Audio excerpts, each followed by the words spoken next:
Hi guys, my part of the presentation is about streaming platforms, globalization, and media consolidation being represented in Mr. Sunshine.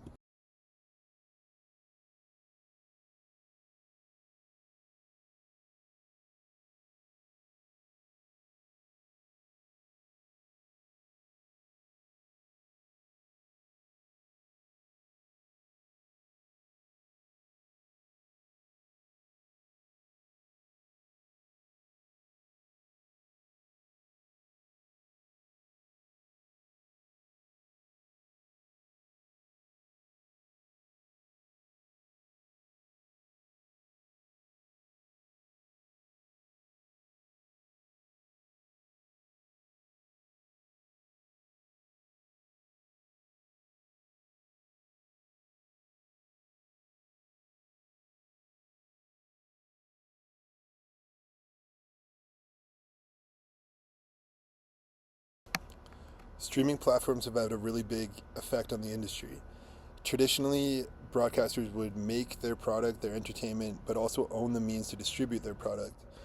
When streaming platforms took off and distribution became digital, the broadcasters no longer controlled transmission. They kind of outsourced that to big tech companies. So this change had a big effect on the industry.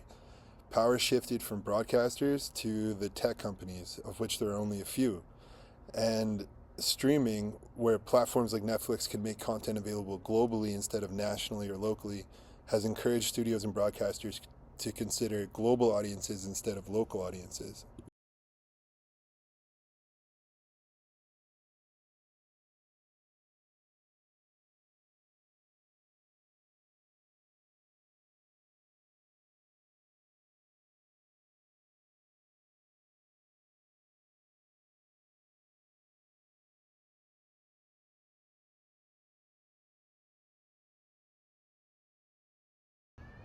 At the same time as the advent of streaming platforms, there's also been a consolidation of IP and rights in a relatively small number of companies compared to the past.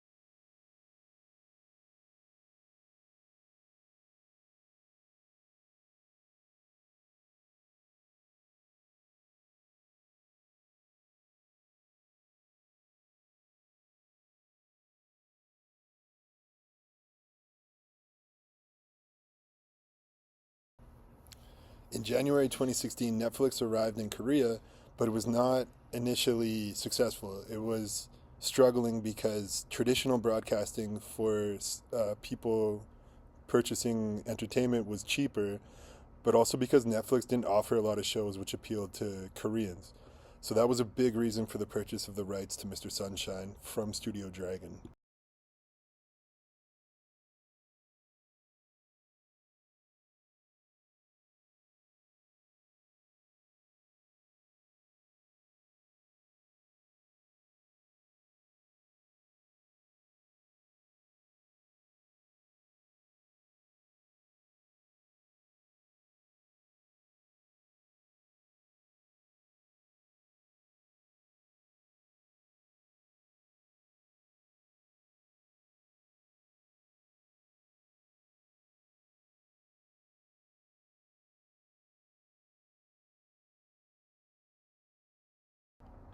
Kim argues in the article that Studio Dragon actually puts in quite a bit of commentary into the plot choices and visual details of Mr. Sunshine about the arrival of streaming platforms to Korea and transnational companies in the film and TV industry in Korea.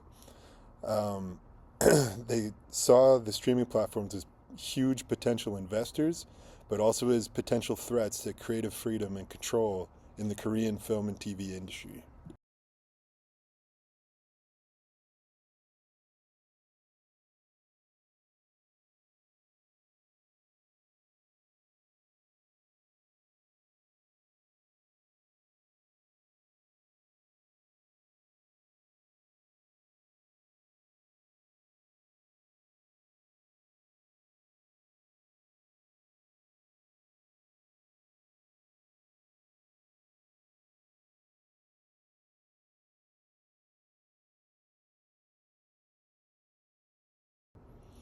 So some choices that Studio Dragon made when creating Mr. Sunshine that I think could support Kim's argument that they were in fact commenting on the changing media or TV and film industry in Korea uh, were a couple characters from the first two episodes. So Logan Taylor is kind of a shady and disrespectful businessman who wants to profit off of Korea's moment of crisis. And then Joseph Stenson is a missionary who wants pottery from Yusan to sell in the United States. He's very persistent and a little bit whiny in his pursuit of that pottery.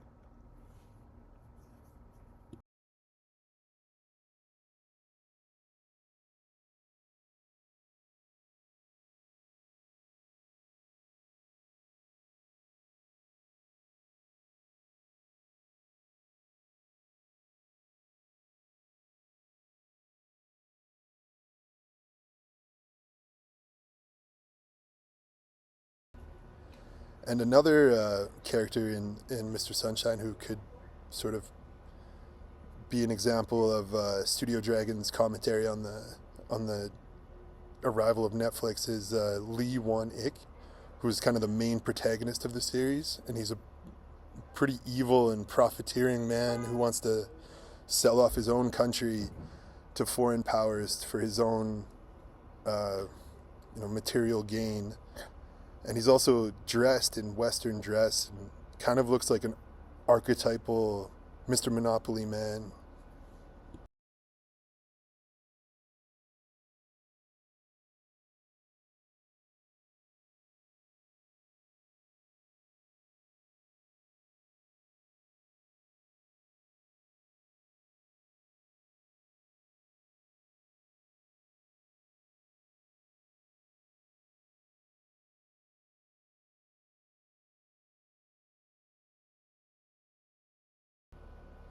There is definitely a sense of what if to Mr. Sunshine, though. The events in the series ultimately are kind of lead to tragedy for Korea with the Japanese occupation, but there isn't a sense of like inevitability. There's a sense that the characters were fighting for their own sovereignty, and if only a few things were different, maybe Korea would have had a different path. And I think that that could also speak to the Studio Dragon's view on streaming giants arriving in Korea, that it's not all bad, that there actually is some possibility for a more optimistic outcome.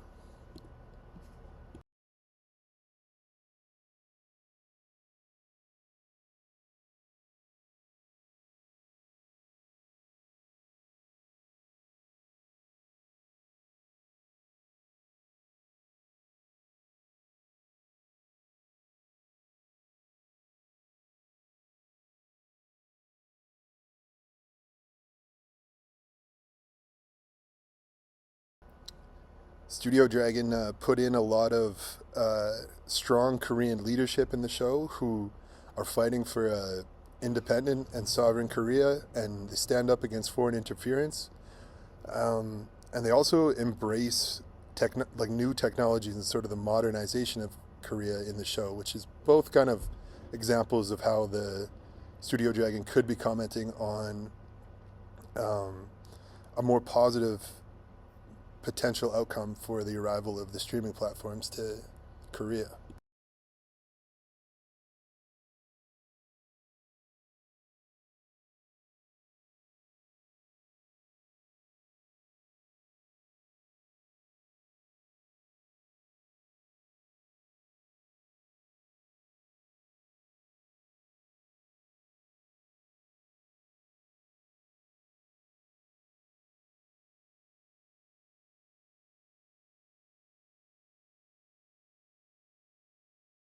So ultimately, Korea and its people are not depicted as kind of helpless victims in the show. They're kind of historical actors who are at least partially responsible for their country's fate, similar to what they may be saying about uh, the state of the film and TV industry in Korea with the introduction of streaming platforms and transnational companies.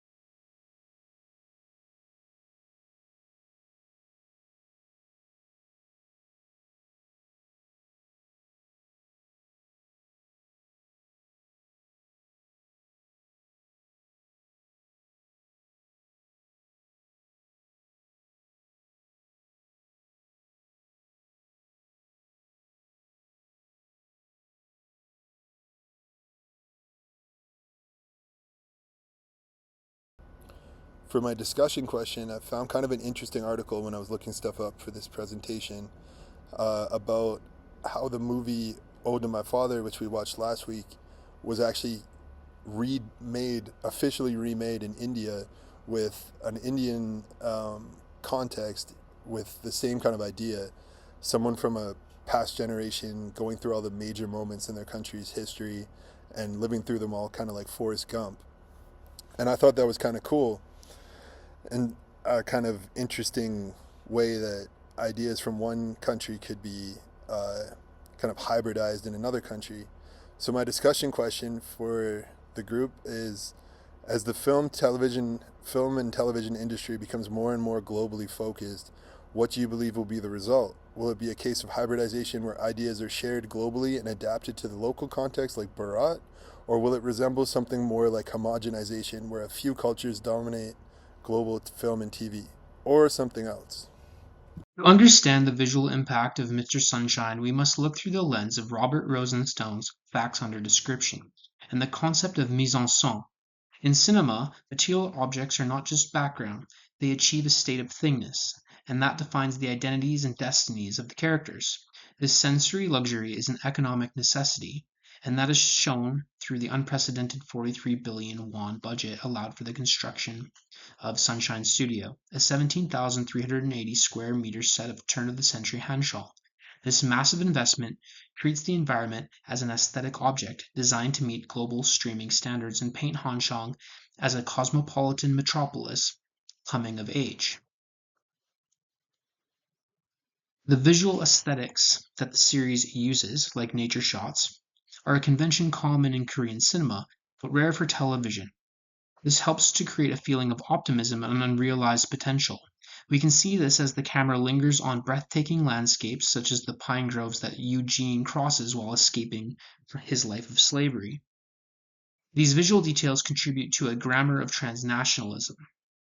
By portraying the American flag high in the sun above the burning wreckage of Ganghwa and depicting the Marines as noble heroes, this show can create an accessible framework for global viewers. This favorable framing of the U.S. could also be grounded in the real-world 1882 Treaty of Amity and Commerce. As noted in the Yale Film Analysis Guide, costumes communicate power dynamics and status.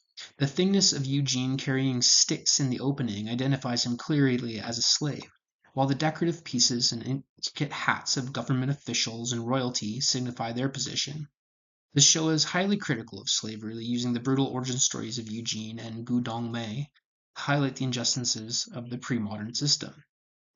In both of their cases, they come back in the modern era with a much more important role. Unlike traditional nationalist dramas, this show does not frame foreign invasion as the sole cause of Joseon's demise. Mr. Sunshine focuses on court intrigue as the primary villain, and this aligns with historian Peter Dooce's claim that the Korean court was viewed as politically and morally bankrupt. We see this in episode 1, where the selfish elites intentionally mislead the young king to provoke a military disaster for their own gain, and through the character of Lee Won-ik, who embodies this internal decay by representing the rotten elite who sought power by conspiring with the colonizers. This is shown through the scene on the U.S. vessel where he discusses this with the survivors of Gonghwa. Hanshong appears as a vibrant blend of traditional aesthetics and Western innovations. Historians like Lee et al. Explain that between 1876 and 1905, Korea pursued modernization or Geihwa enlightenment to resist imperial powers. The show visualizes this through utopian spectacles such as the street lighting ceremony and the tram lines. These material details, along with telegraph lines, American Standard Oil that we can see through kerosene lamps in the streets, and English newspapers, signify a city entering maturity and connecting to a global society. By filling the screen with these facts under description, Mr. Sunshine portrays the Korean Empire not as a backward nation, but as a place of stolen potential. This is well supported in Lee's article that outlines the pre-colonial period investment by imperial powers in Korea, and that the court focuses on trying to modernize in the face of rising empires around it. I will be covering Kim's claims about plot, agency, and the colonial past in this section. Mr. Sunshine was criticized upon release for depicting Korean politicians as antagonists for either, quote, willingly or inadvertently, unquote, enabling Japan's colonization of the nation-state. Kim uses this narrative choice to frame his reading of the show, and I agree that it allows us to be critical thinkers while exploring Korea's past. Kim discusses the nature of serialized storytelling and notes that it allows us a space to explore alternative possibilities to history. While the show ultimately presents us with the reality of history, we can interpret the Battle of Ganghwa through Rosenstone's idea of history film as visual metaphor. Whereas the political debate scenes are shot in cool gray and black tones with fairly static editing, the battle scenes use canted angles, frantic editing, overhead pans, and sun-soaked colors. Immediately, we can read this as visual separation of the politicians from those fighting in the battle. All of these stylistic tools help the audience to understand the pure chaos of the Battle of Ganghwa. The repeated use of overhead pans in these scenes reveal the scale of the battle and the ways in which the Korean fighters are overwhelmed by the Americans. They support Kim's argument that regardless of the possibilities of serialized storytelling, we cannot escape the real outcome of this battle. Our emotional anchor throughout the scenes of the battle is Jang Seung-gu. The camera follows him through the action with repeated mid-range and close-up shots so we can see his reactions to the horrors of war. Kim notes that we are encouraged to see how circumstances and decisions could have prevented eventual Japanese colonization. We see this when Jang asks his father to leave the battle moments before he is shot and killed by the Americans. Once again, we are presented with an alternative outcome before being brought back to the less optimistic reality. One aspect of the show that Kim does not note in his article but I feel supports his case is the representation of female characters. Kim claims that the show represents the people of Korea as having agency and being historical actors. Aesin represents this clearly throughout the second episode. She's dressed in bright colors, which makes her stand out visually. She writes with political aspirations when she's not supposed to. She learns to defend herself and kills an American. We can support this reading with Rosenstone's text to see Aesin as a metaphor for Korea's desire to remain sovereign. I chose to analyze one scene in particular that supports my case. Aesin is brought in for questioning by Eugene following the death of the American. From the start of the scene, she's framed in the center of the shot after being carried in. From here, we see her outside looking in at Eugene. The blocking in the shot puts her free and in the open, while Eugene is visually framed by the window and trapped. Once Aesin goes in for questioning, she takes Eugene's chair, and the frame once again puts her at the center. Throughout, she exerts control and agency over Eugene and the shot. Clearly, she's in a position of power literally and figuratively throughout the scene. Even once Eugene reveals that he knows she was the other rooftop shooter, she quickly reveals the same about Eugene. I agree with Yi-Da Kim's reading of Aesin as the epitome of an autonomous Joseon. Another character who makes a brief appearance in episode 2 and further represents the agency of individual historical actors is Hina Kudo, owner of the Glory Hotel. The scene in which she slices the hand of a Korean political figure who is demeaning one of her waitresses subverts audience expectations. Because we start the scene with two businessmen talking, we assume they are central to the narrative. When she enters, we believe that Hina Kudo is below the man questioning her. However, she quickly takes control of the scene and the situation. On a subtextual level, she is taking control as a historical actor, despite the reality of living in a patriarchal society and showing the power individuals have. Consider one of the opening scenes from the first episode. Eugene is talking to his superior officer and friend, who, by the way, is portrayed by a half-Korean actor. Eugene tells him that he may have been born in Korea, but my homeland is America. Joseon has never taken me in. This establishes his character as an outsider that non-Korean viewers can identify with. We see more of this later on in the episode in a key scene. There is a moment in which a young Eugene in New York, beaten and battered for his looks, witnesses a young African-American Marine.